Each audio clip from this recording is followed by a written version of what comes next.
Hey, welcome back to the Disney Plus Everyday Challenge, and today we have Davy Crockett and the River Pirates. Yeah, Davy Crockett and the River Pirates. It's one of two Davy Crockett films on Disney Plus currently. It's from 1956. It's an hour and 21 minutes long, and yeah, it's one of those old classics that usually was paired with a short. I looked at one of the early posters. I'm actually looking at it right now.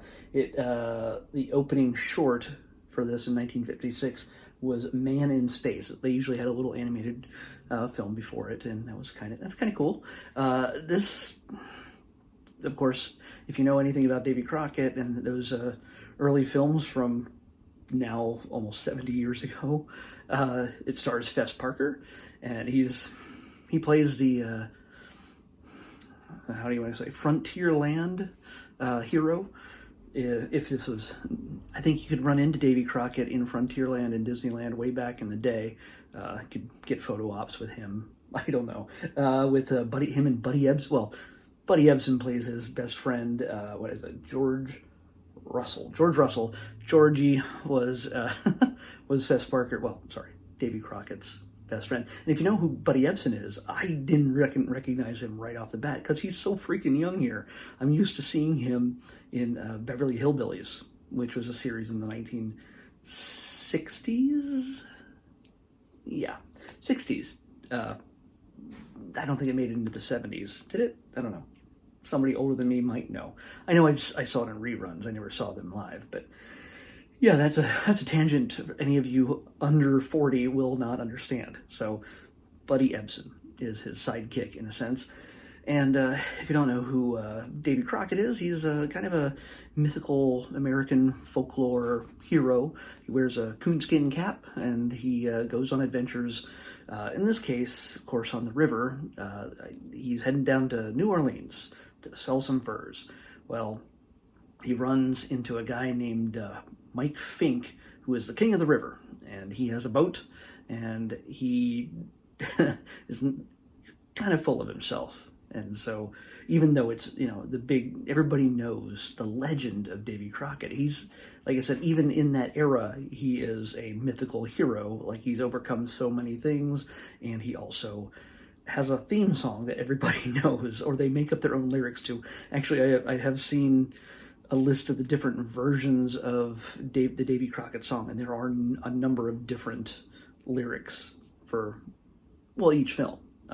And this is almost, in a sense, I want to say this is one film. It is an hour and 21 minutes long, but it's technically two connected adventures. If you see it as maybe a two-part miniseries, that's technically a better description rather than a single movie.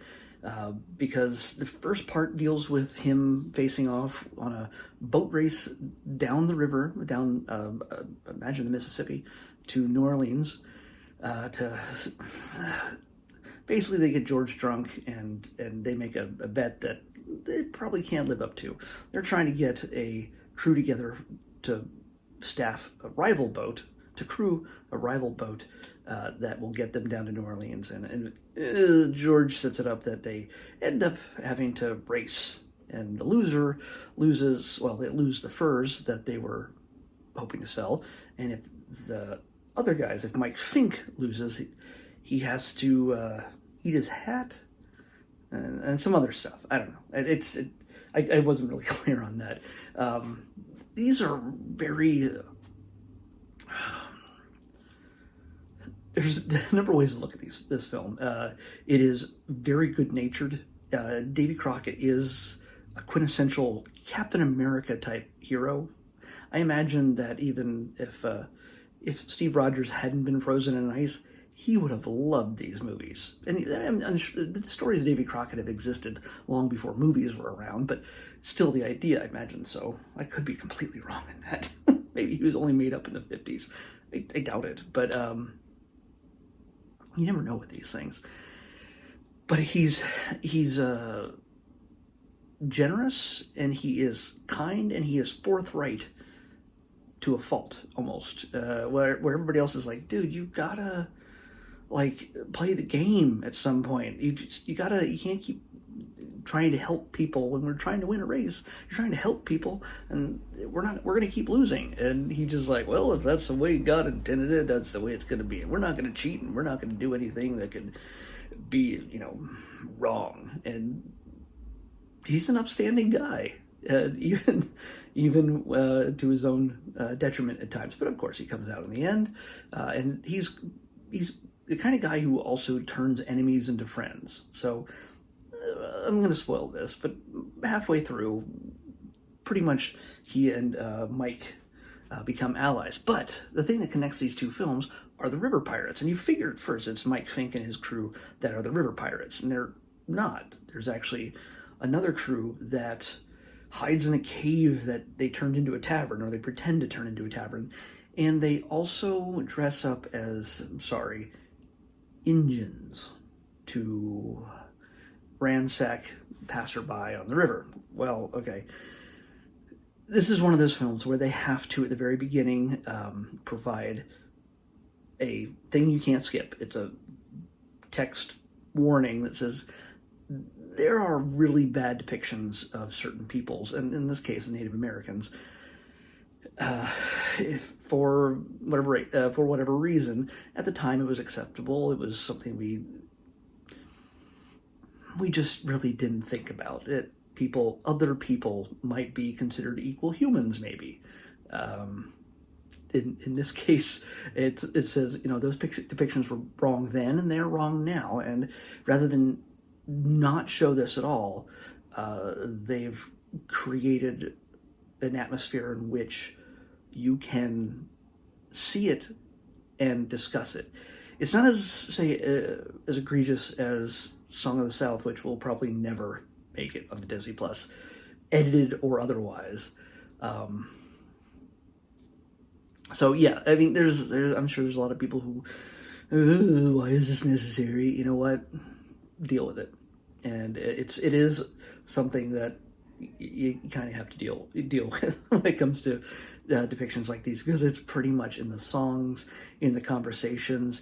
They treat and talk about Native American and depict Native Americans as bloodthirsty savages for the most part, except for one situation where Davey, he knows a certain tribe and he is friends with them, and he's a little confused as to why they would attack and kidnap him and George at some point.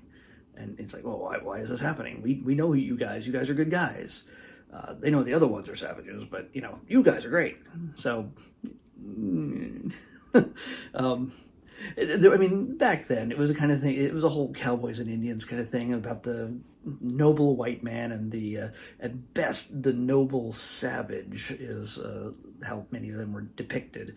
At best, at worst, they were cannibals that just killed white men whenever they got a chance, took their women and children, and you're not going to find any of those kind of stories on here. I do not think so. But when you're dealing with this is kind of on the edge. It's not as nasty, but for the most part, it's left up to Davy, the white man, to solve the problem for the red man. And there's people, like I said, the bad guys, the river pirates, are dressing up as Native Americans in order to give them the blame and have their people get killed in response for the things they were doing while dressed as them. And since people are not necessarily discerning when it comes to, those Native Americans, or which they would not call them, are good and those are bad, they would just kill all of them when they see them because they're dangerous because of the way they look. And that is the problem. So yeah, it's one of these movies that it's aged better than most, but still kind of beyond all of that, it is a fun romp. It's got surprising amount of humor, not just in slapstick, but there's good old-fashioned ribbing between the guys, and the dialogue is actually pretty smart at times. You figure there's sarcasm, and there's just well-timed, like jokes and things like that that actually make this smarter than I imagined it would be. And not that it would have been dumb, but this is the kind of movie that you kind of expect to have just good guys and other bad guys and some white guys. Well, the white guys end up being the bad guys as well, but you end up with a very clear dichotomy of good guys and bad guys. And there's lots of punches being thrown. There's hard drinking and smoking, and contains tobacco depictions. Is pretty much a prominent thing on the screen. Yeah, it's I think it's fun. It is good natured. Davy Crockett is a kind of guy you can say is a good guy, a genuinely good guy, and he treats people fairly, no matter who they are. And yeah, although they do really open fire on a bunch of guys when they're a bunch of Native Americans when they're attacking another boat. So they're just like, well, we gotta save some people, so let's just shoot into the crowd. And yeah, they look violent, so yeah, I guess they will fight. But towards the end, there's a big, like, rollicking fist fight, and it's real stuntmen, real. There's no digital stuff, and I don't know if Fess Parker and the guys actually did their own fighting for most of that or not, but it looks pretty good, and it's there's lots of just little twisty turny things, and it's nothing complex. It's nothing that's going to be like, well, where are they going with this? That was something I didn't expect. No, you're never going to get that, but it's still creative. Which, I know it sounds like I'm being down on movies from this era. Like, they had a certain aesthetic. So, anyway, this is a classic for a reason, and I think adults and kids can get a kick out of it and have a good time with it, especially if you like these kinds of stories from this era, this talking about old time America. Yeah. One of the things I want to point out here, there's one guy in here named Clem Bevins. He plays Captain Cobb of the boat that Davy Crockett is on. And he's this old dude already in 1956. I think he died in the 60s. But think about this. I looked at his biography. He started acting as a little kid in 1900. So 1900, he was doing like stage vaudeville and things like that, moving into burlesque, and then I hope he didn't, never mind. I hope he didn't get undressed, but a burlesque, and then Broadway and film. So when you see like the oldest man you could possibly see in this movie, he was acting in 1900. So you can't say that about too many other movies that you see on Disney Plus or anywhere. So yeah, he's a interesting guy. A lot of the effects are kind of bad. They're not good, but they're great for 1956. It's obviously when they're on a boat, they're in front of a screen, on a boat on a stage that's in front of a screen that is meant to look like the Mississippi in behind them. Yeah, it's not a great effect, but hey, it's of its time, so it's pretty great. I'm sure it was mind blowing at that time. Like you couldn't tell that they really weren't on the Mississippi. Who knows? Who knows what it was like? All right, I've talked enough about Davy Crockett. I say check it out if you like some of the classics from that era.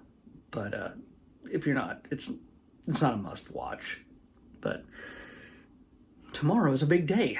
Tomorrow is Disney Plus's second anniversary, second birthday. And it's the Disney Plus Everyday Challenge anniversary as well. Since we started day one, we technically started from today. Today was kind of the 0 day, the test we did, The Mandalorian. Well, tomorrow, on Disney Plus Day, they're going to be premiering a ton of stuff. They're going to be premiering stuff from Disney animation, from Pixar, Marvel, Star Wars, all sorts of things. So, not just like Shang-Chi and the Legend of the Ten Rings is coming. It's premiering on Disney Plus without a premium fee or anything else. You can watch it. It'll be debuting tomorrow. You're also going to see a number of new shorts. We're going to see a number of old shorts that premiered in front of other films that have never been on Disney Plus before, like Paperman. But there's going to be some brand new ones that have never been seen before, like Ciao Alberto, which is from a short from Luca, kind of a little sequel. And we're going to see a special Marvel thing. I've had a feeling there's going to be some first looks at some things that we've never seen before in the Marvel Cinematic Universe. And we're also going to see something from Boba Fett. It's going to be the Under the Helmet, the Legend of Boba Fett. And of course, kicking it all off, which is what we're going to watch tomorrow. By the way, for the next 7 days, I've already picked out the brand new things that we're going to watch on Disney Plus. But I'm not going to tell you what they are. I kind of already mentioned some. But the first thing we're going to watch is the one that actually references the Disney Plus anniversary. We're going to watch The Simpsons in Plusiversary. So that is for tomorrow. I'll probably be watching it at midnight tonight and going right into doing my review of it right after it's done. So it's a short.